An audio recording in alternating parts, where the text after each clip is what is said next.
Эргээд студид автомобиль үзэгчтэй өөдрөг өглөө хөтөлбөр өөдрөг сурчлага болонго та бүхэндээ хүрэх гэж байна.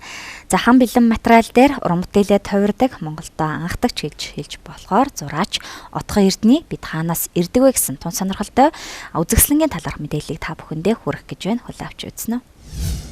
Зураач Отгон Эрдэнэ өөрийн бие даасан 2 дахь уран бүтээлийн үзэсгэлэнгээ бид хаанаас ирсэн бэ сэдвтэйгээр 2019 оны 11-р сарын 3-наас 16-ны өдрүүдэд Блюмон дахь уран зургийн Norfree Art Gallery-д гаргаж байна. Намайг Отгон Эрдэнэ гэдэг. Би 2015 соёл урлагийн сургуулийн дүрслэх урлаг дизайны сургуулийг төгссөн. Тэгээд тэр жилдээ анхныхаа бие даасан үзэсгэлэн гаргасан. Тэгээд зураач мэргэжилтэй. Тэгээд одоо энэ миний 2019 онд одоо гаргаж байгаа 2 дахь бие даасан үзэсгэлэн байгаамаа. Зураачийн энэхүү үзэсгэлэнгийн уран бүтээлүүд нь хүний амьдралын утга учир, хайр сэтгэл, Монгол хүн төр улс, уламжлалыг уран зургийн олон өнгө хэлбэрээр өрөмцөөр дүрслэн харуулсан байна. Ер нь та уран бүтээлээ ямар чиглэлээр төрөвдөг вэ? Contemporary чиглэлээр хийдэг. Тэгээд тэр нь одоо юу гэсэн үг юм гэхээр яг нэн орчин үеийн яг одооны урлаг гэсэн үг байхгүй юу? Тэгэхээр одоо ч нэг сэтгэлгээний 900 гэдэг байгаа шүү дээ. Тэг хүмүүсийн сэтгэлгээ одоо ингээд зурагтаа бүтээлтэй зураач нар бол айгүйх оруулдаг болсон байгаа. Ингээд хүмүүсийг ингээд зураг харуулаад сэтгэсээ, бодоосоо тэгээ дээрэс нь өөрсдийг нь бас оролцуулдаг. Мөн шинэ одоо нэг материал, шинэ одоо хийцтэй ур чадвар дээр одоо ажиллахыг одоо шаарддаг тийм 900 байгаа юм л да. Одооны 900 одооны урлагийн онцлог нь. Тэгээ би болохоор хам хэлэн дээр зураг зурсан.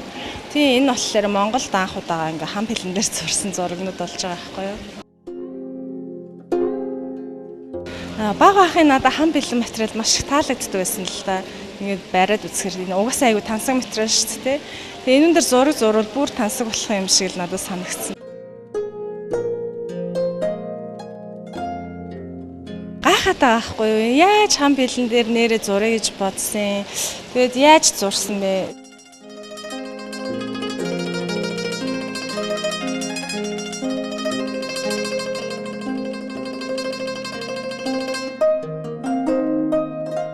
Хэцүү байсан л да. Энэ өөр материал нь өөр юм өсөрхөг юм гулжгар материаллаар нөгөө хивээ гарах гэх. Тэгээ эн чинь нөгөө бас алдах хэрэггүй. Хоостон дээр зурхаар чинь балруулцч болдог шүү дээ. Нүн дээр чинь болохоор ингээд яг дүрсэн айгуу сайн анхааралтай зөв гаргалаа. Айгуух уур чадвар шаардсан. Тийм ажлууд басан л да.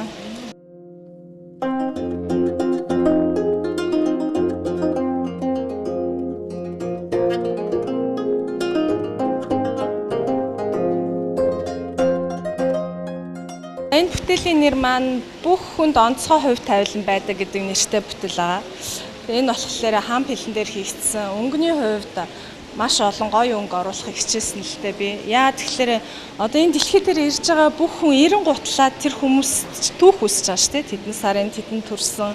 Тэгэл түүх нь үүсэж байгаа. Тэгин гут тэр хүүхдүүд чинь бүгд хувь тавилантай энд ирж байгаа шүү дээ. Хувь тавилангаа аваад тэгээ тэрийгээ л хайх хэрэгтэй байхгүй юу те.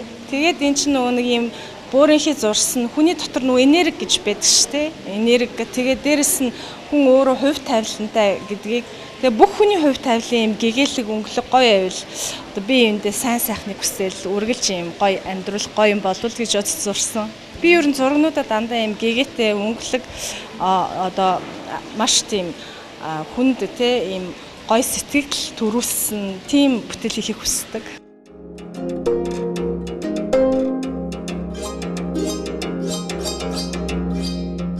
Би сая нэг уран бүтээлээ сууж байхдаа ингээл юу яалаа л да. Одооны залуучуудын одоо дууг сонслоо л да. Зүгээр л ингээл тоглоом тий ингээл би чамд дуурсан тэгэл чи надад дээр ирэх үү маргааш би өөр охинтой найзлах уу нөгөөдөр өөр охинтой найзлах уу. Тэгээд ингээд ирэхэр чинь энэ нийгэм чинь одоо юу болох вэ тий.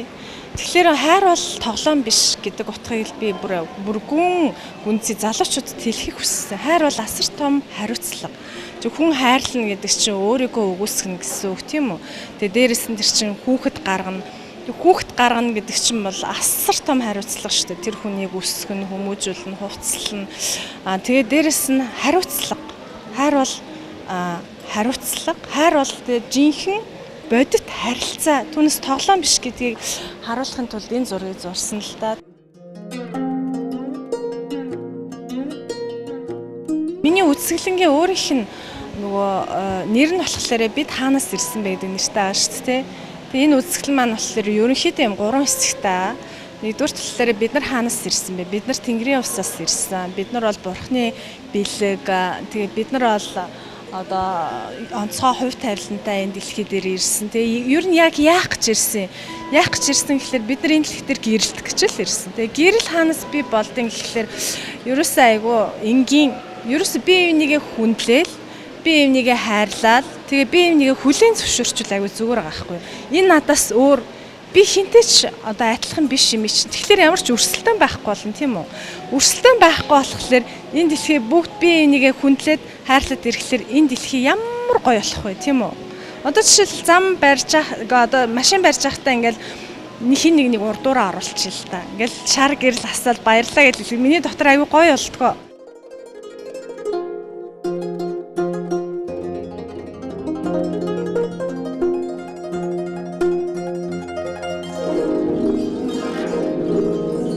Бид нар хаанаас ирсэн бэ? Бид нар Тэнгэрээс ирсэн.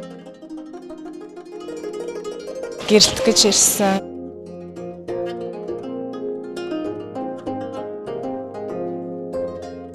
Би энийг хайрлах гэж хүндлэх гэж ирсэн. Хэр ингээ сайн үүсхийн. Тэгэх юм бол Тэнгэрийн усад очдог тийм үү? Муу үсийг л ах юм бол одоо өөр газар очдог гэдэг хүн болгон ер нь нэг цаанаас мэддэг штеп.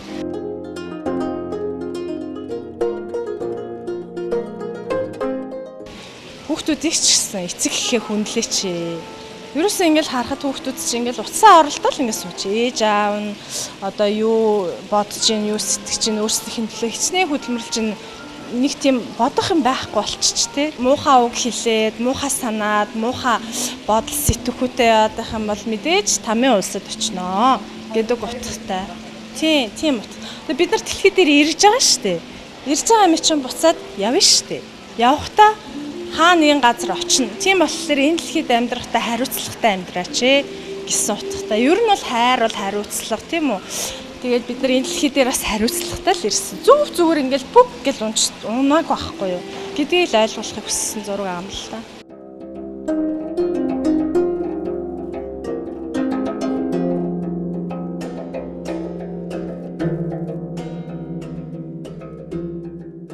Харанхуй гэдэг чинь одоо нөгөө нэг тамиг л илэрхийлж байгаа гэсэн үг шүү дээ. Гэрэл гэдэг чинь болохоор деважинг илэрхийлж байгаа гэсэн үг тийм үү. Тэгээд энэ нөгөө нэг яаж ч утсан харанхуй гэрэл хоёр бол бүр тис сондоо байдаг тийм үү те. Бид нар ч болохоор энэ завсрын ертөнцид амьдраад байгаа шүү дээ. Ингээл тэгэл энд амьдарч байгаа л харанхуй руу уусах уу эсвэл гэрэл рүү очих уу гэдэг бид нар өөрсдөө шийдээд байгаа тийм үү. Яаж амьдарснараа.